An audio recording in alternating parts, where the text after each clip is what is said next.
درود شریف پڑھ لیں.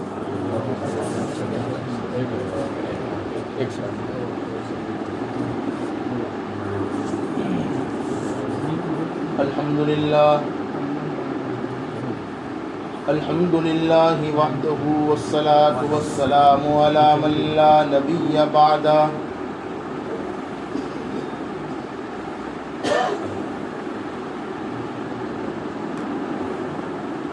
اعوذ باللہ من الشیطان الرجیم. بسم اللہ الرحمن الرحیم.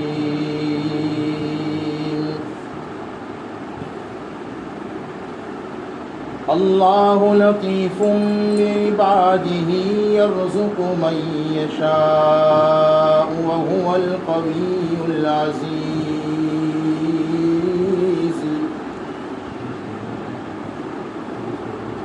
صدق اللہ مولانا العظیم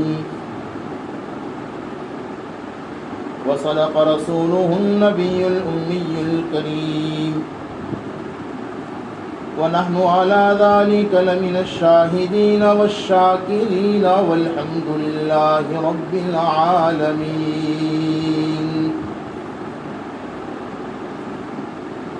اللہ تبارک و تعالی کائنات کی ساری مخلوق کے خالق ہیں.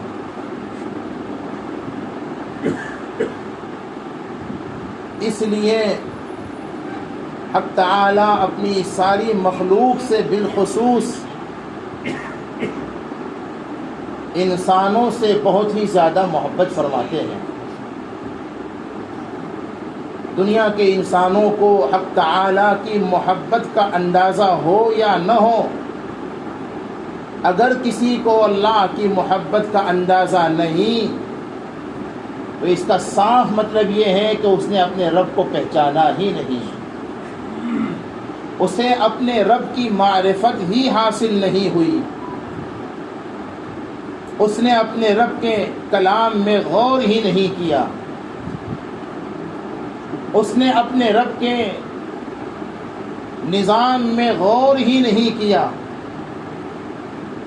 ورنہ اگر اللہ کے کلام میں اور اللہ کی بنائی ہوئی اس پوری کائنات کے نظام میں بندہ اگر غور کرے تو یہ حقیقت کھل کر کے سامنے آ سکتی ہے کہ واقعتاً اللہ اپنے بندوں پر بہت ہی زیادہ مہربان ہے.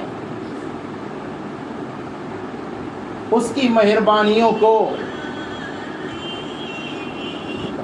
اس کے لطف و کرم کو قرآن کریم نے جا بجا بیان فرمایا ہے. چنانچہ جو آیت کریمہ اس وقت میں نے پیش کی ہے 25واں پارہ ہے سورہ شورى کی، یہ چھوٹی سی آیت ہے، لیکن اس آیت کریمہ میں بڑی جامعیت کے ساتھ حق تعالی نے اس حقیقت کو بیان فرمایا کہ ہم اپنے بندوں پر کتنے مہربان ہے. قرآن پاک میں فرمایا اللہ لطیف بعبادہ یرزق من یشاء وهو القوی العزیز.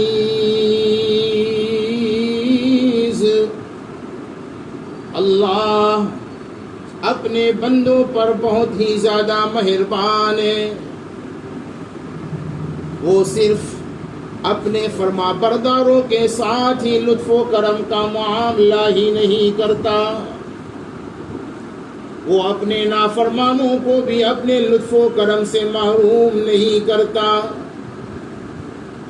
کیونکہ حق تعالی سے فرما برداروں کا ہی رب نہیں، نافرمانوں کا بھی رب ہے. وہ اپنے ماننے والوں ہی کا رب نہیں، نہ ماننے والوں کا رب بھی وہی ہے.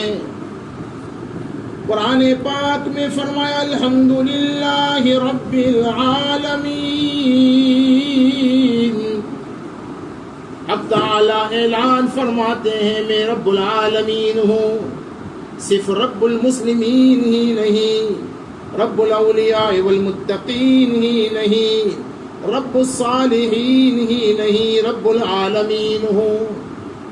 اور جب رب العالمین ہے تو وہ اپنی ساری مخلوق سے اور دنیا انسانیت سے بڑی محبت کرتے ہیں۔ یہاں ایک مسئلہ یاد رکھو، جیسے ماں اپنی اولاد سے محبت اس لیے کرتی ہے کہ ماں نے اولاد کو ظاہری سبب کے درجے میں پیدا کیا، اس لیے ماں کو جتنی محبت ہے اپنی اولاد سے، اللہ سبھی کی ماؤں کا سایہ سلامت رکھے، اور جن کی مائیں دنیا سے چل بسی اللہ تبارک و تعالی ان کی قبروں کو نور سے بھر دے۔ میرے دوستوں، اپنے ماں باپ کی قدر کرو، تمہاری جنت یہی ہے۔ یاد رکھو، ماں باپ کو ناراض کر کے دنیا کا کوئی انسان صرف اپنی عبادتوں کے ذریعے اپنے رب کو راضی نہیں کر سکتا۔ ماں باپ کو ناراض کر کے ہم اپنی نمازوں سے اپنے رب کو راضی نہیں کر سکتے۔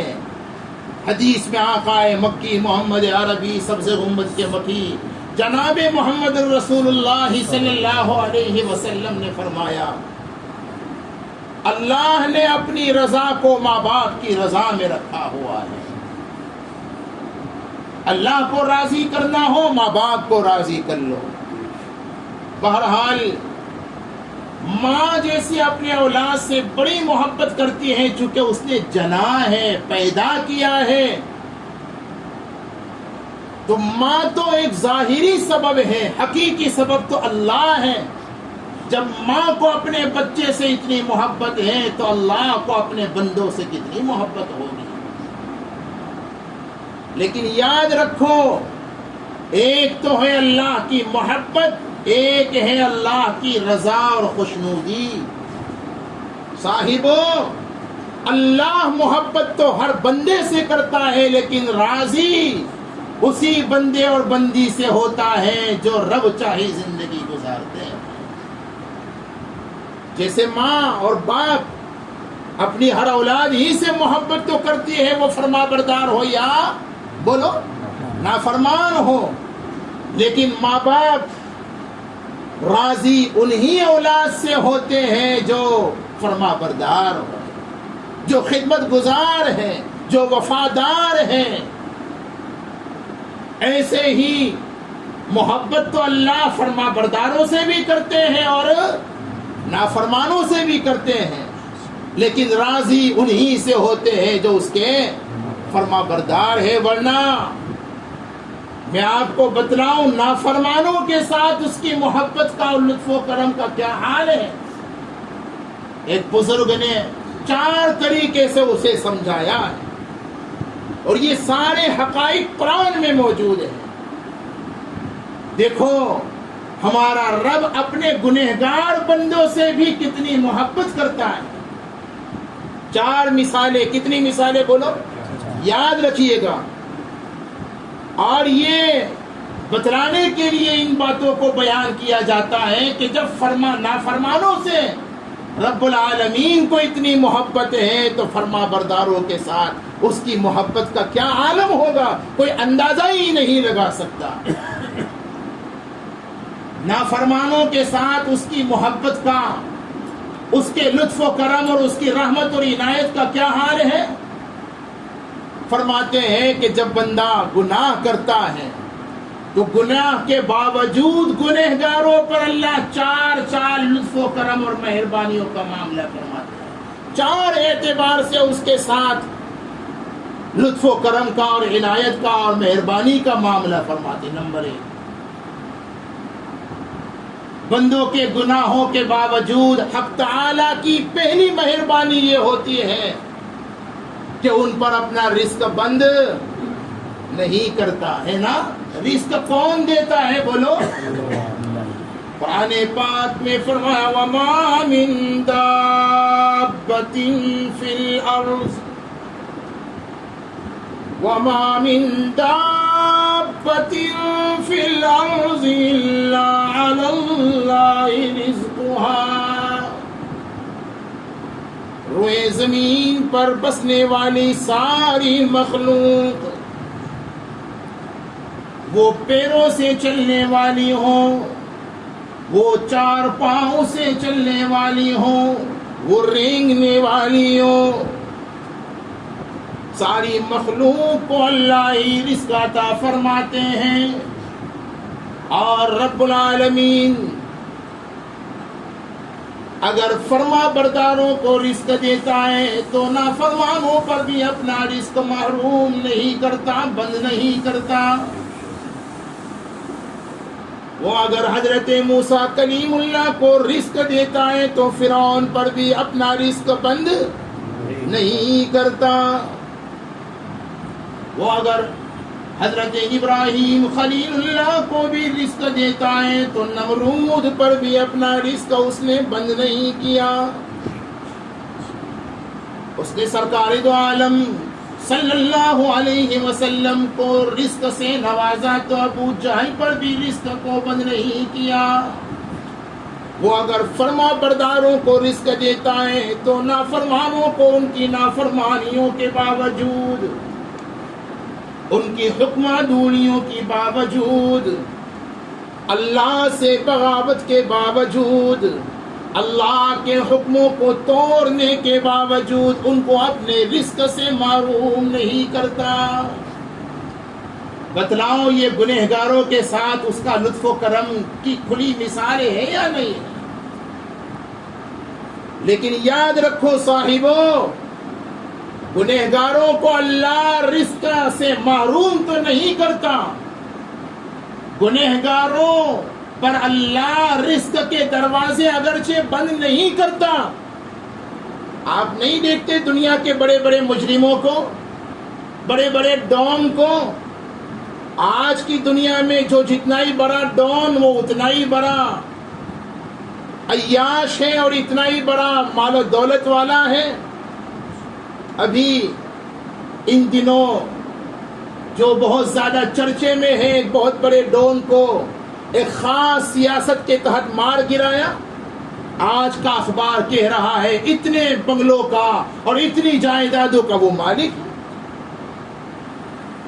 لوگوں، یہ تو حقیقت ہے کہ رب العالمین ہے، وہ صرف رب المسلمین نہیں ہے۔ اس لیے جہاں وہ فرما برداروں کو رزق دیتا ہے، نافرمانوں پر بھی رزق بند تو نہیں کرتا، لیکن آج اس کا خیال ناقص حدیث پاک کی روشنی میں اور قرآن کی روشنی میں یہ ہے، اگرچہ نافرمانوں کو رزق دیا جاتا ہے، رزق ان پر بند تو نہیں کیا جاتا، ہاں البتہ رزق اور زندگی کو ان پر تنگ ضرور کر دیا جاتا ہے۔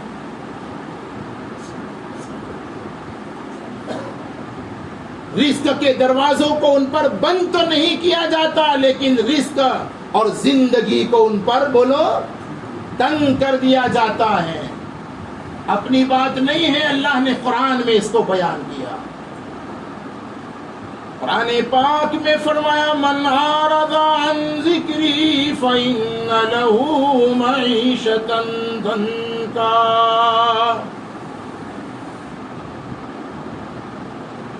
اب تعالیٰ نے ارشاد فرمایا جو ہماری یاد سے اعراض کرے گا، جو ہمارے ذکر سے روگردانی کرے گا، ہمارے قرآن سے منہ موڑے گا، ہمارے نبی کے فرمان سے منہ موڑے گا۔ ان ذکری، یہ علماء جانتے ہیں اس لفظ میں بڑی وسعت ہے۔ قرآن کو بھی تو ذکر کہا نا، انا نحن نزلنا الذکر، جو ہمارے قرآن سے، نبی کے فرمان سے، جو ہمارے دین سے، جو ہماری شریعت سے اعراض کرے گا، وہ ہمارا تو کوئی نقصان نہیں کر سکتا، اسی کا نقصان ہوگا۔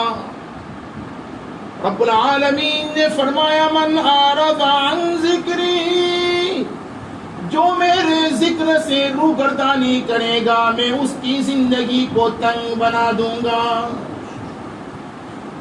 پھر میں کہا کرتا ہوں اس کا حال یہ ہوگا، منہ میں تو کباب ہے مگر دل میں عذاب ہے۔ پھر اس کا چہرہ پارٹیوں میں، لوگوں کے سامنے، بڑی بڑی ریلیوں میں اور بڑی بڑی کمپنیوں کے مالکوں کے سامنے میٹنگ میں تو اس کا چہرہ ہنستا اور مسکراتا ہوگا، لیکن دل اندر سے رو رہا ہوگا۔ یہ دنیا کا عذاب ہے صاحبو۔ یہ جو ہنستے مسکراتے نظر آتے ہیں نا اللہ کے نافرمان، کوئی ضروری ہے کہ یہ حقیقت ہو؟ ان کے دلوں میں ذرا جھانک کر تو دیکھیے کتنے پریشان ہیں، اور جو فرما برداروں کو سکون میسر ہیں ان کی تنگیوں اور کم تنخواہوں کے باوجود وہ سکون ان دنیا کے عیاشوں کو خواب میں بھی میسر نہیں ہے۔ کوئی مانے نہ مانے، ہم تو اس پر ایمان رکھتے ہیں، یقین رکھتے ہیں۔ رب العالمین کی مہربانی کی پہلی مثال، گنہگار کو گناہ، زیادہ تفسیرات میں جانے کا موقع نہیں، گنہگار کو اس کے گناہوں کے باوجود اس پر اپنا رزق بند نہیں کیا جاتا، یا اس کے لطف و کرم کی مثال نہیں تو اور کیا ہے؟ رب العالمین گنہگار پر دوسرا احسان یہ فرماتے ہیں، گناہوں کے باوجود، نافرمانیوں کے باوجود رب العالمین ان کو اپنی نعمتوں سے محروم بھی نہیں کرتا نا، بے شمار نعمتیں انہیں بھی عطا کی جاتی ہیں۔ انہیں صحت کی نعمت، انہیں آنکھوں کی بینائی بھی دی، ورنہ حق تعالیٰ کو تو اس پر قدرت ہے یا نہیں ہے؟ جہاں حق تعالیٰ کی نعمت کی کسی نے ناقدری کی، نعمت چھین لیتا۔ اعلان تو کر دیا ہے اس نے قرآن میں، قرآن پاک میں فرمایا لَإِن شَكَرْتُمْ لَأَزِيدَنَّكُمْ وَلَئِن كَفَرْتُمْ إِنَّ عَذَابِي لَشَدِيدٌ۔ حق تعالی شکر گزاروں کو اپنے عذاب سے محفوظ فرماتے ہیں، اور شکر گزار بندوں کی نعمتوں میں برکت ڈال دی جاتی ہے۔ ایک اور مقام پہ فرمایا ما یفعل اللہ بعذابکم، ما یفعل اللہ بعذابکم ان شکرتم وآمنتم۔ اگر تم حق تعالیٰ کے شکر گزار بن جاؤ، اگر تم شکر ادا کرنے لگو، اللہ کی نعمتوں کا حق ادا کرنے لگو، تو حق تعالیٰ تمہیں عذاب دے کر کیا کرے گا؟ ما یفعل اللہ بعذابکم، اللہ کو کوئی شوق ہے تمہیں کورونا کے قہر میں مبتلا کر دے؟ اللہ کو کوئی شوق ہے جو تم پر ظالم حکمرانوں کو اور حکومتوں کو مسلط کر دے؟ اللہ کو کوئی شوق ہے جو تمہارے بازاروں میں منڈیاں قائم کر دے؟ ما یفعل اللہ بعذابکم ان تم شکر گزار بن کے دیکھو، اگر تم نے اس کے شکر میں کمی نہ کی تو پھر وہ اپنی عطا میں کمی نہیں کرے گا۔ دوسری مثال، لیکن جب ناشکری کرو گے،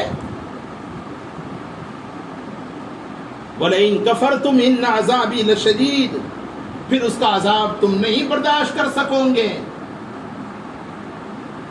اس کے عذاب کا تم مقابلہ نہیں کر سکو گے۔ یہ جاہلانہ زبان سے بات کو مٹا دو کہ کورونا سے ہم جیت گئے، یہ اللہ کا عذاب ہے، اور اللہ کے عذاب سے کوئی آج تک نہ جیتا ہے نہ جیتنا ممکن ہے۔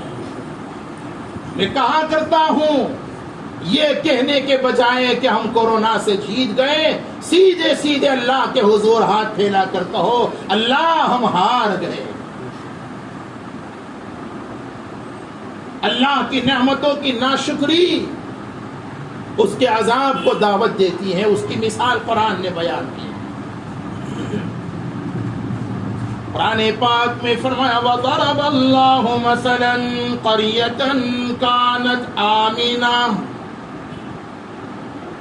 وَضَرَبَ اللَّهُ مَثَلًا قَرْيَةً كَانَتْ آمِنَةً مُطْمَئِنَّةً يأتيها رزقها رغدا من كل مكان اللہ مثال بیان کرتا ہے اس بستی کی. یہاں مفسرین نے کون سی بستی مراد ہے؟ کئی بستیاں مراد ہو سکتی ہے، لیکن مکہ المکرمہ جمہور کا قول یہ ہے. خیر میں اس تفصیلات میں نہیں، اجمالی طور پر ایک حقیقت کو بیان کرنا یہ مقصود ہے. شکر گزار جب بن جاتے ہیں اللہ کے بندے تو حق تعالی پھر نعمتوں میں اضافہ فرماتے ہیں. حق تعالی فرماتے ہیں اس بستی والوں نے جب وفاداری کا ثبوت پیش کیا، میرے شکر گزار بندے بن کر زندگی گزارتے رہے، من چاہی کو چھوڑ کر رب چاہی زندگی گزارتے تھے. اب تعالی فرماتے ہیں پھر ہم نے بھی اپنے لطف و کرم کا دروازہ ان پر کھول دیا. یأتیہا رزقہا رغدا من کل مکان، پھر ہمارا آسمان بھی ان پر مہربان ہوا، ہماری زمین بھی ان کی خدمت گزار بن گئی. پھر رزق کو وہ نہیں ڈھونڈتے تھے، رزق انہیں ڈھونڈ لیا کرتا تھا. وہ اگر مٹی پر ہاتھ رکھتے تھے تو مٹی سونا. ہمارے شاہ صاحب علامہ سید عبد المجید ندیم رحمۃ اللہ کیا عاشقانہ ترجمہ کیا ہے، اور یہ حقیقت ہے، یہ صرف لفاظی نہیں ہے. وہ پھر مٹی پر ہاتھ رکھتے تھے تو ان کی مٹی سونا بن جاتی. وہ اپنے ہاتھ میں کنکر اٹھاتے تھے، ان کا کنکر ہیرا بن جاتا تھا. یأتیہا رزقہا رغدا من کل مکان.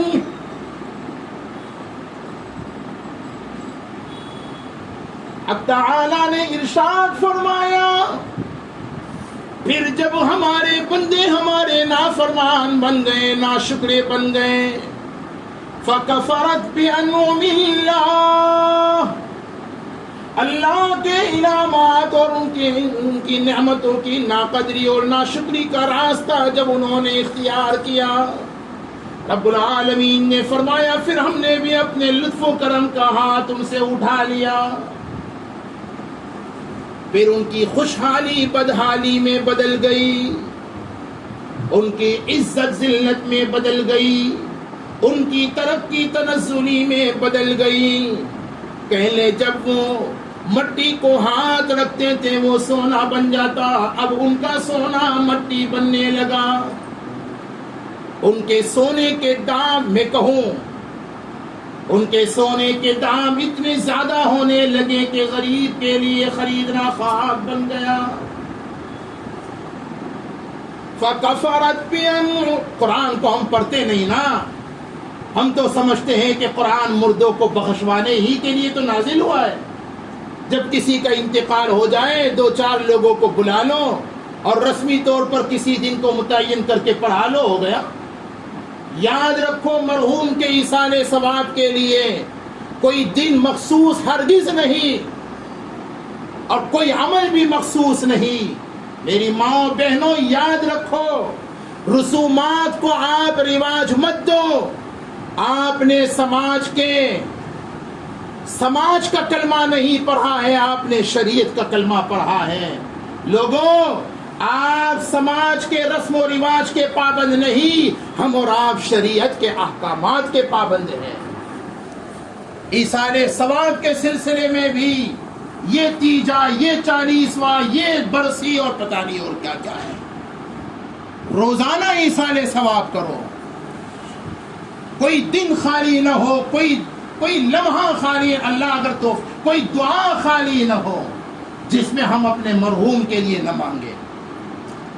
ایصال ثواب آسان ہے، جب چاہیں، جہاں سے چاہیں، جس طرح چاہیں، شریعت کے دائرے میں رہتے ہوئے ایک مرتبہ سبحان اللہ کہہ کر کے ہم اپنے مرحوم کو اس کا ثواب پہنچا سکتے ہیں. اور کوئی لمبا چوڑا پروسیجر بھی نہیں ہے کہ حلوے کا ٹھال سجانا پڑے گا اور محلے کے امام صاحب کو لا کر کے مخصوص فاتحہ پڑھنا پڑے گا. میں کہہ رہا ہوں، بہت صاف کہہ رہا ہوں، آپ نے جب بھی کوئی مخصوص عمل کیا، کوئی بھی کام کیا، قرآن پاک کی ایک پورا قرآن پڑھنا ضروری نہیں ہے. اللہ کے یہاں کیفیت دیکھی جاتی ہے، کمیت نہیں۔ یہ نہیں دیکھا جاتا کتنا عمل کیا، یہ دیکھا جاتا ہے کس جذبے سے کیا، کس اخلاص کے ساتھ کیا، رسمی طور پر کیا ہے یا اللہ کی رضا اور خوشنودی کے لیے کیا ہے۔ اگر چھوٹا سا عمل کیا، حدیث میں نہیں ہے، بخاری مسلم کی روایت بڑی مشہور ہے، کھجور کی گٹھلی کے برابر بندہ اپنے حلال مال سے صدقہ کرتا ہے۔ کیا مطلب؟ کھجور کی گٹھلی کا دو مطلب محدثین نے بیان کیے۔ ایک مطلب تو یہ ہے قیمت کے اعتبار سے کھجور کی گٹھلی کی کوئی قیمت ہے کیا؟ نہ جانے کتنی کھجوریں کھا کر ہم ہضم کر گئے اور اس کے گٹھلیاں پھینک دی، کوئی قیمت تو ہے ہی نہیں۔ اس حدیث پاک کے تحت علماء محدثین فرماتے ایک مطلب تو یہ ہے کھجور کی گٹھلی کی جو قیمت ہے، تمہارے نزدیک کوئی قیمت ہو نہ ہو، اللہ نے اس کی بھی قیمت لگا دی۔ اتنی بے حیثیت چیز حلال مال سے، لیکن اللہ کو خوش کرنے کے لیے کوئی صدقہ کرتا ہے۔ دوسرا مطلب بھی یہ ہے صورتاً کھجور کی گٹھلی کے برابر۔ بہرحال اخلاص کے ساتھ اور حلال مال سے اگر صدقہ کیا جاتا ہے، ہمارے آقا نے کیا فرمایا؟ جیسے لوگوں تم بچھڑے کو پالتے ہو، تمہارا وہ حلال کا اخلاص کے ساتھ دیا جانے والا صدقہ، اللہ اپنے لطف، یہ بھی اس کے لطف و کرم کی مثال ہے۔ اللہ لطیف بعبادہ، کہ یہ بھی بہترین مثال ہی تو ہے۔ آقا فرماتے جیسے تم اپنے بچھڑے کو پالتے ہو، یہاں علماء نے اشارت النص سے یہ بات ثابت کی کہ معلوم ہوا بچھڑا بھی پالنے کی چیز ہے۔ ہاں، لہذا پالیے، اب آ رہا ہے موقع، بچھڑے بھی پالیے، اور خواہ مخواہ اتنا زیادہ ڈرنے کی ضرورت نہیں ہے۔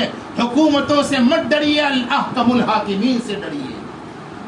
ہاں، احتیاط کا پہلو ضرور اختیار کیجئے، لیکن اس کا یہ مطلب نہیں ہے احتیاط کا نعرہ لگا کر کے آپ حکومتوں سے اتنا ڈرنے لگے جتنا ڈر اللہ کا بھی دل میں نہ ہو۔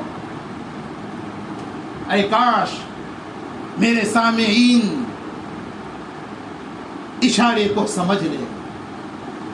یاد رکھو، جب اللہ کا ڈر دل سے نکل جاتا ہے تو ساری مخلوق پھر ڈراتی ہے، اور جن کے دلوں میں اللہ ہی کا ڈر ہوتا ہے، اللہ ان کا ڈر مخلوق کے دلوں میں بٹھا دیتا ہے۔ یہ حدیث کا مفہوم بھی ہے، اور سنلقی فی قلوب الذین کفروا الرعب، اس سے اشارہ بھی ملتا ہے۔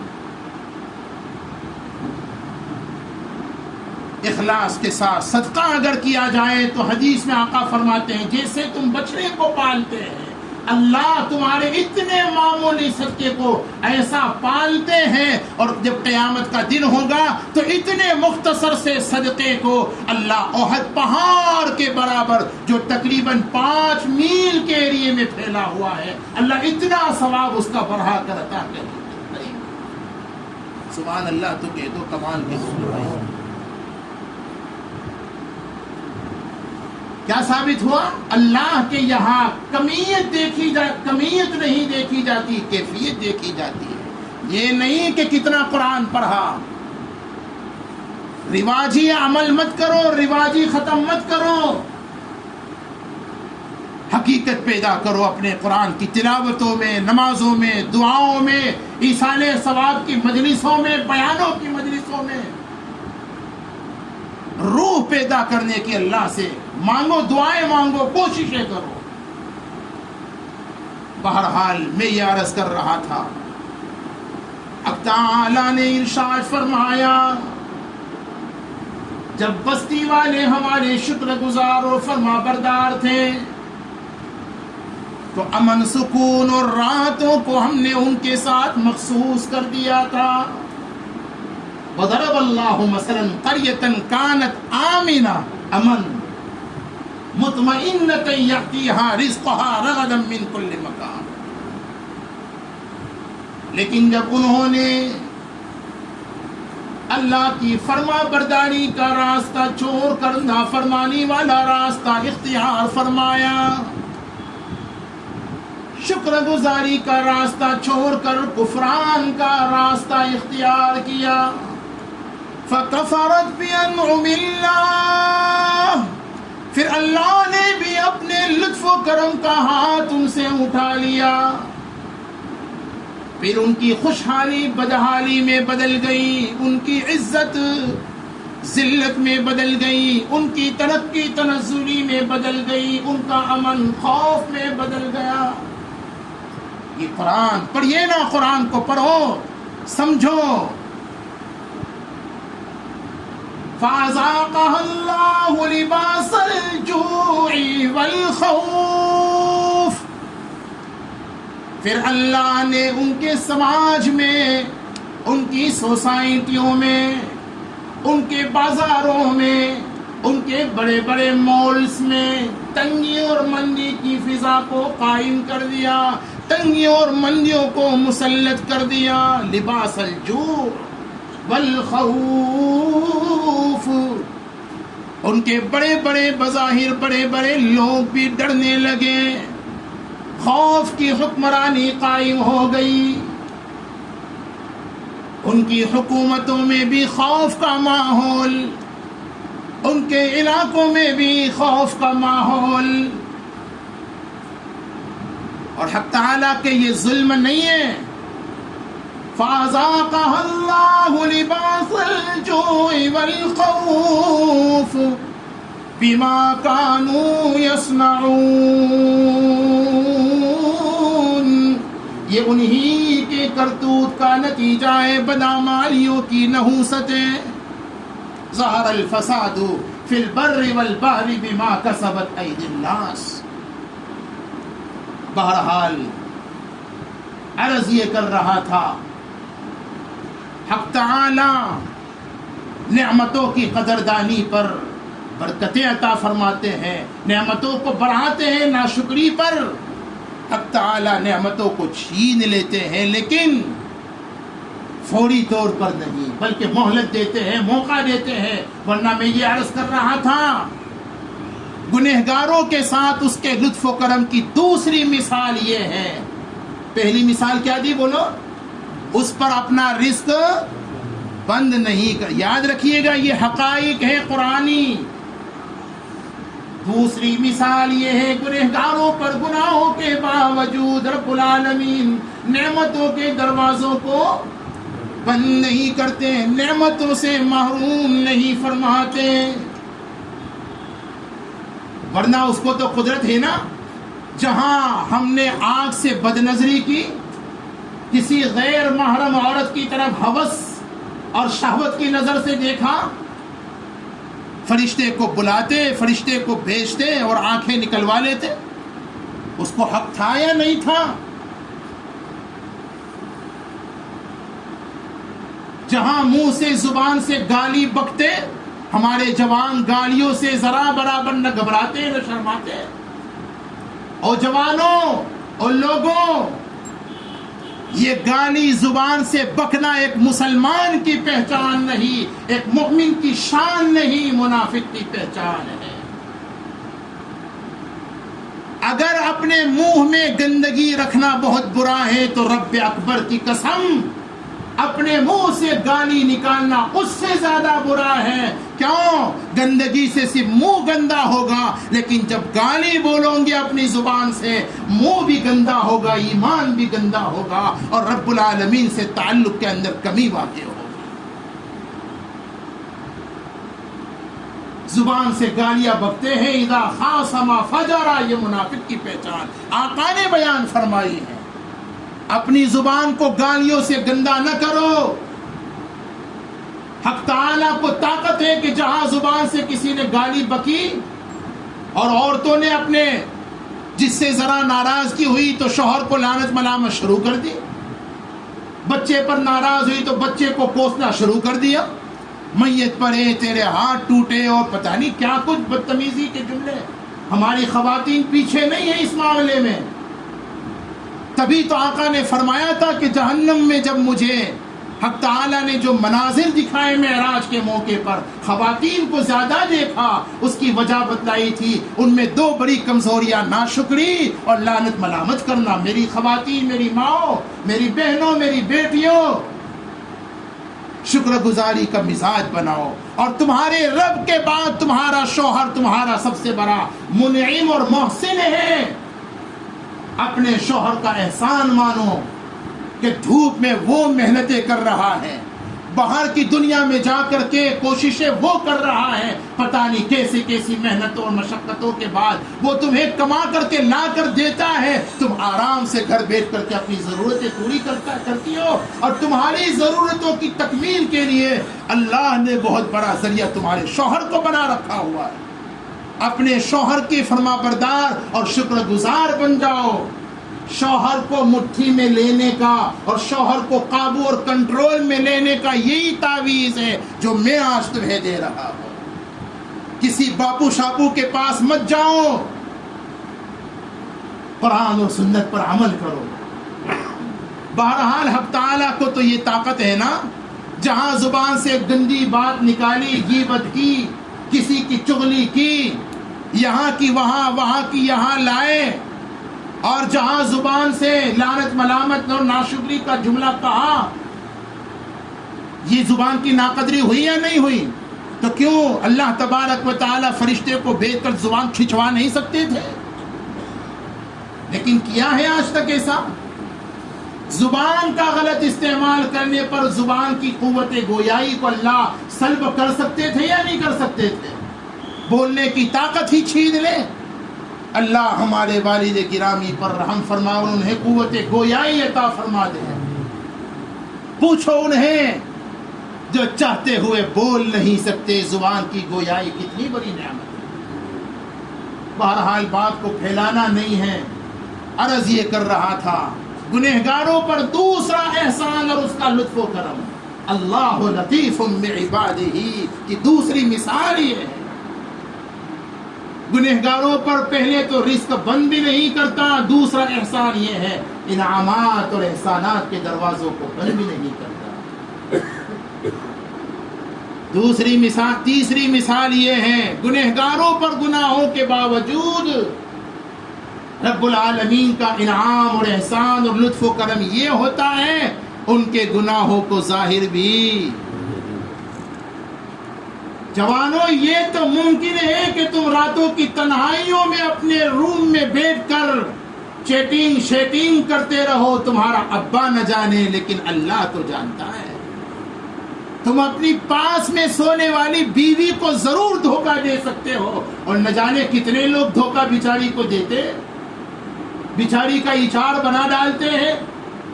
کتنے دھوکہ دیتے ہیں اپنی گرل فرینڈ سے بات کرنے کے لیے، اس کے باپ کا ہی نام لکھ دیا۔ اب وہ تو سمجھتی ہے جب بھی فون آتا ہے تو سمجھتی ہے کہ اس کے استاد صاحب کا فون ہے، پیر صاحب کا فون ہے، اس کے امام صاحب کا فون ہے۔ وہ تو امامنی کا فون ہے، وہ تو اس کی پیرنی کا فون ہے۔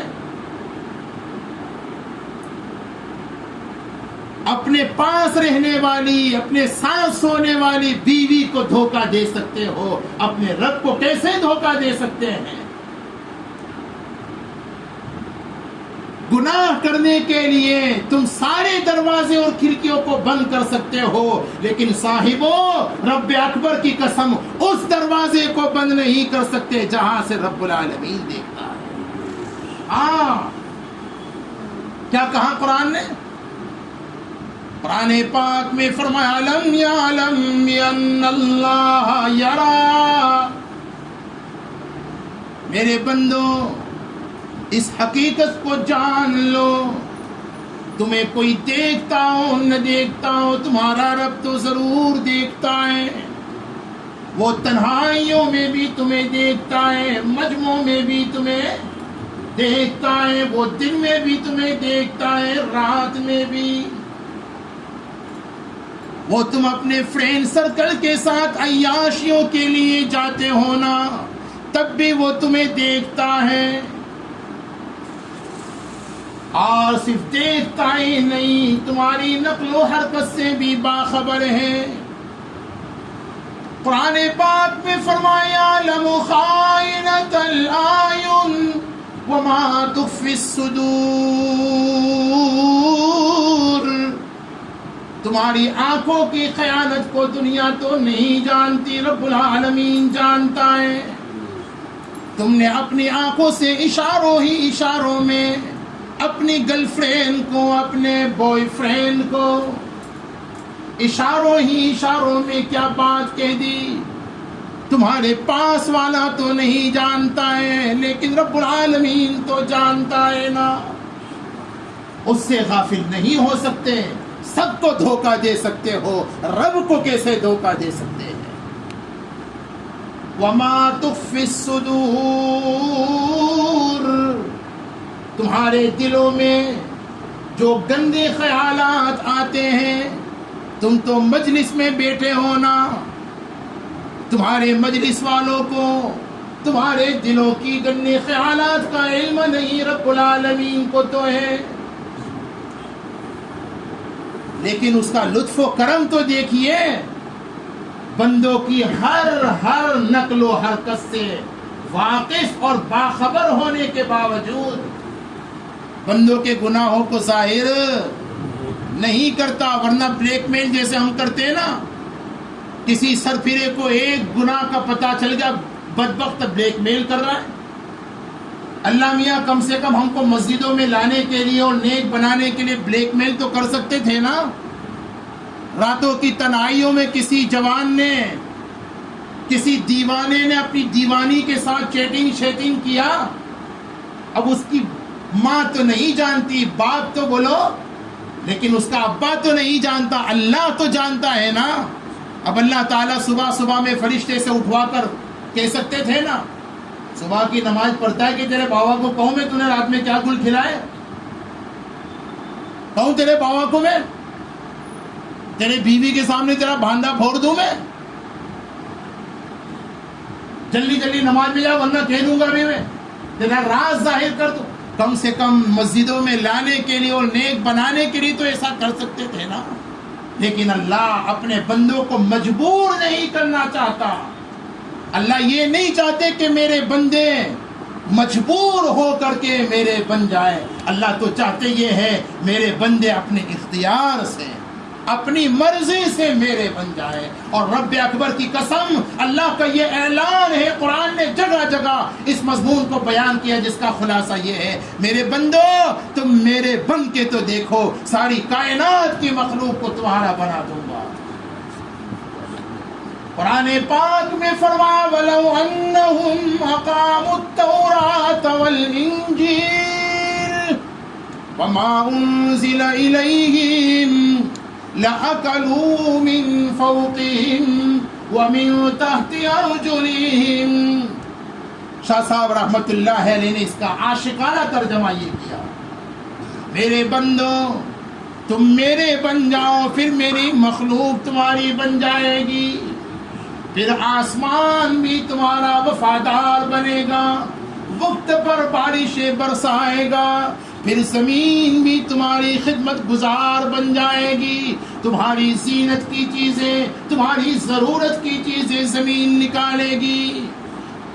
ہاں اے کاش یہ بیان ہمارے لیے اللہ کے قرب کا ذریعہ بن جائے. کہو نا بھائی سب ذرا محبت سے آمین. بہرحال بات پھیل رہی ہے, میں عرض یہ کر رہا تھا, اس کے لطف و کرم کی بے شمار مثالیں ہیں. اے کاش ہم قرآن میں غور و فکر کرنے والے بن جائیں, اللہ کی قدرت میں غور و فکر کرنے والے بن جائے. یہی قرآن کی نظروں میں عقل مند ہے. ان فی خلق السماوات والارض واختلاف الليل والنهار لآیات لأولی الالباب الذین یذکرون اللہ قیاما وقعودا وعلی جنوبہم ویتفکرون فی خلق السماوات والارض. یہ عقل مندوں کی جو پہچان قرآن نے بیان کی, لأولی الالباب, لأولی الاسباب نہیں کہا, الباب فرمایا. عقل والے قرآن کی نظروں میں یہ ہے جو اللہ کی قدرت میں غور کرتے ہیں, اللہ کی آیتوں میں, وہ آیت قرآن میں ہو تو کائنات میں ہو. تو ہم تو سمجھتے ہیں آیت سے مراد قرآن کی چھوٹی چھوٹی بڑی آیتیں, جیسے وہ اللہ کی آیتیں ہیں, یہ ہم بھی تو اللہ کی ایک آیتیں ہیں. یہ میاں بیوی کا تعلق اور میاں بیوی کی محبت بھی تو اللہ کی, قرآن نے جو آیتیں بیان کی ہیں نا, وہ من آیاتی ہی, بے شمار آیتیں بیان کی ہیں. بہرحال عرض یہ کر رہا تھا گنہگاروں کے ساتھ تیسرا انعام اور احسان اور تیسری مثال اس کے لطف و کرم کی، اس کے گناہ کو ظاہر نہیں کیا جاتا۔ ہاں، ورنہ خدا کی قسم ہم تو ایک دوسرے کو منہ دکھانے کے قابل نہ ہوتے، ہم کسی کی نظروں سے نظریں ملا کر بات کرنے کا حق نہ رکھ سکتے اگر اللہ ہمارے گناہوں کو ظاہر کر دیتا۔ باپ اپنی اولاد کے سامنے جانے سے شرماتا اور اولاد اپنے ماں باپ کے سامنے جانے کی ہمت نہ کرتی۔ باپ کے گناہ اولاد سے چھپا دیے، اولاد کے گناہ یہ اس کا لطف و کرم ہے، اس کے لطف و کرم کو پہچانیے، دھوکہ مت کھا جائیے۔ چوتھی مثال کیا عجیب دی ہے اللہ کے لطف و کرم کی۔ چوتھی مثال اللہ لطیف بعبادہ کہ چوتھی مثال، اور بھی بہت سی مثالیں، چوتھی مثال یہ ہے گنہگار پر اس کے گناہ کے باوجود فوری طور پر اللہ تعالیٰ پکڑ نہیں فرماتے۔ کیوں؟ اللہ کو پکڑ کرنے کا حق اور اختیار ہے یا نہیں ہے؟ اور اگر اللہ گنہگاروں کی پکڑ فرما لے تو یہ اس کا ظلم ہے یا اس کا عدل ہے؟ ارے بولو، اللہ اگر جھوٹے کو اس کی جھوٹ کی سزا دے، شرابی کو اس کے شراب کی فوراً سزا دے، زانی کو اس کے زنا کی فوراً سزا دے، دھوکہ باز کو اس کے دھوکے کی فوراً سزا دے، تو اسے حق ہے یا نہیں ہے؟ اگر وہ سزا دے تو یہ اس کا ظلم ہے یا عدل ہے؟ ارے بولو۔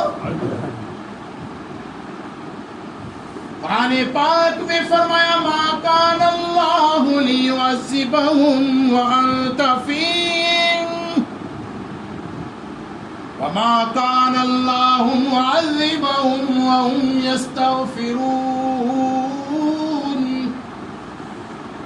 حضور کا وجود، حضور کی موجودگی، حضور کی برکت عذاب الہی سے حفاظت کا سبب، اور استغفار کی کثرت عذاب الہی سے حفاظت کا سبب۔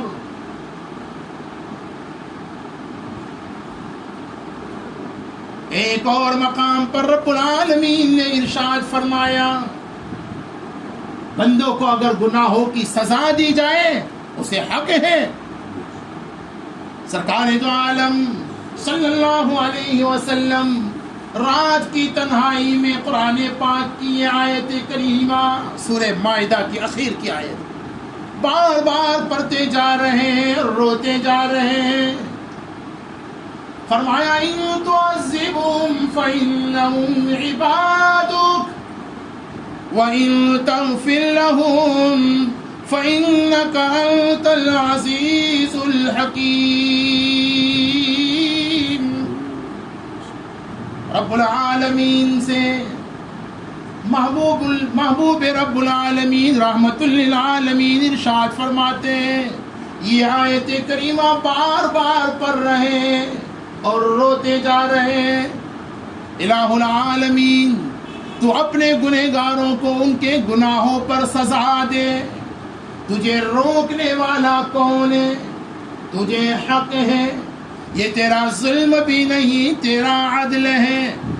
میرے والد گرامی اللہ ان کو صحت کاملہ عاجلہ دائمہ مستمر عطا فرمائے، ساری امت کے روحانی جسمانی بیماروں کو اللہ شفا عطا فرمائے۔ والد صاحب فرمایا کرتے ہیں اللہ کے یہاں دو چیزیں ہیں، تیسری چیز نہیں ہے، اس کے یہاں عدل ہے یا فضل ہے، ظلم نہیں ہے۔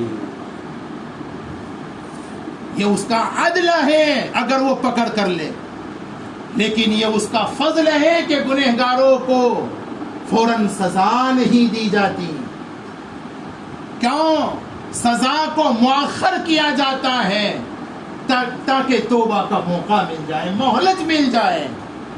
ورنہ رب اکبر کی قسم اگر گنہگاروں کو گناہوں کی فوراً سزا دینا رب العالمین شروع کر دے تو میں اور آپ دنیا میں زندہ رہنے کا حق، ارے بولو، یہ مفتی صاحب کا بیان نہیں، قرآن کا اعلان ہے۔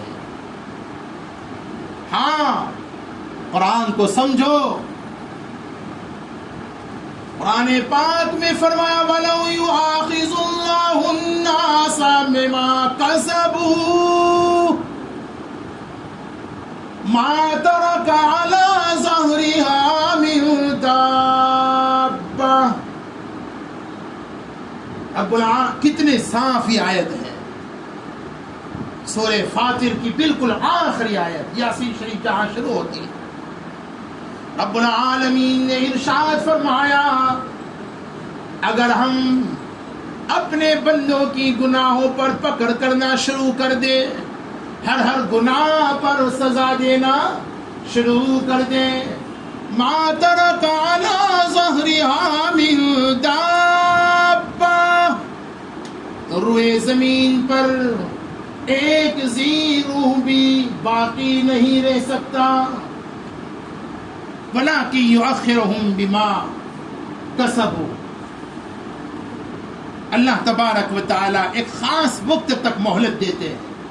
اللہ تعالیٰ اپنا عذاب ویسے ہی نہیں نازل کر دیتے، بہت برداشت کرتے ہیں گنہگاروں کو اپنی پاک زمین پر. جیسے ماں بچہ بسکٹ کا ایک پاکٹ لایا اور بسکٹ نکال کر پاکٹ وہیں پھینک دیا، تو ماں اپنے گھر میں فوراً جھاڑو نکال کر کے اس کو صاف کرنا شروع بولو نا نہیں کرتی نا. لیکن بچہ ہر کمرے میں یہاں کچرا پھینکا، وہاں کاغذ پھینکا، وہاں پتہ نہیں اور پیشاب کر دیا، وہاں اور کوئی گندگی کر دی. جب ماں دیکھتی ہیں کہ میرے بچوں نے سارے گھر کو کچروں سے گندا کر دیا، تب پھر ماں ارے بولو جھاڑو نکالتی ہے نا.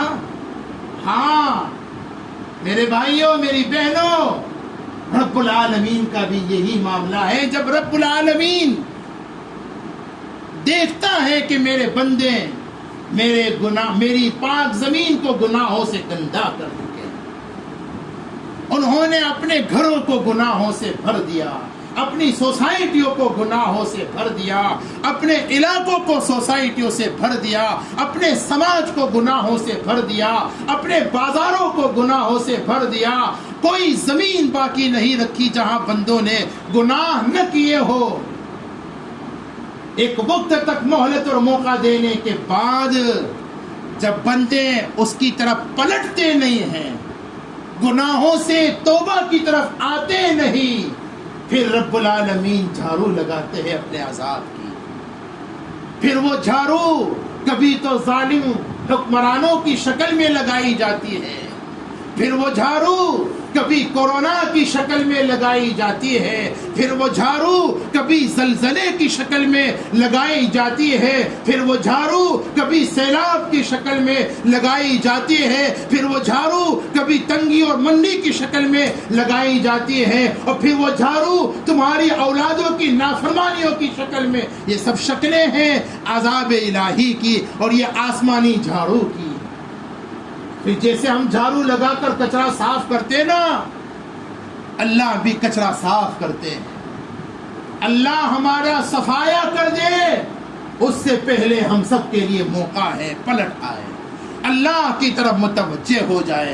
اللہ نے عذاب الہی کے مقاصد کو بیان کیا. دنیا میں عذاب اس لیے بھیجتے ہیں وَلَنُذِيقَنَّهُم مِّنَ الْعَذَابِ الْأَدْنَىٰ دُونَ الْعَذَابِ الْأَكْبَرِ لَعَلَّهُمْ یرجعون، تاکہ میرے بندے پلٹ آئے، لوٹ آئے. بھائیو ہمارے لیے موقع ہے. مرنے والے تو مر گئے، ان کے لیے اب موقع نہیں رہا. ہمارے محسن اور مخلص حافظ یوسف صاحب جن کا جمعہ کے دن ساعت اجابت میں قبولیت کی گھڑی میں انتقال ہوا، اب وہ ہمارے درمیان ابھی تو نہیں رہے. اب ان کے لیے کوئی موقع نہیں رہا اعمال صالحہ کا. ہمارے لیے تو ہر وقت موقع ہے. موت سے پہلے ہر ایک کے لیے توبہ کا دروازہ بھی کھلا ہے، رب العالمین کی رحمت کا دروازہ بھی کھلا ہے. اس لیے آ جائے. اللہ ہمیں ملک الموت کے ذریعے اسے بھیج کر ہمیں بلا لے، اس سے پہلے زندگی میں ہم اپنی مرضی سے، اپنی چوائس سے اپنے اختیار سے اللہ کی طرف آ جائیں، اللہ کی فرما برداری کی طرف آ جائیں، توبہ کی طرف آ جائیں، اللہ کے حکموں کی طرف آ جائیں، من چاہی کو چھوڑ کر رب چاہی کی طرف آ جائیں۔ اللہ تعالیٰ مجھے آپ کو ہم سب کو توفیق عطا فرما دے، آمین۔ وآخر دعوانا الحمدللہ رب العالمین۔ درود شریف کی دعا۔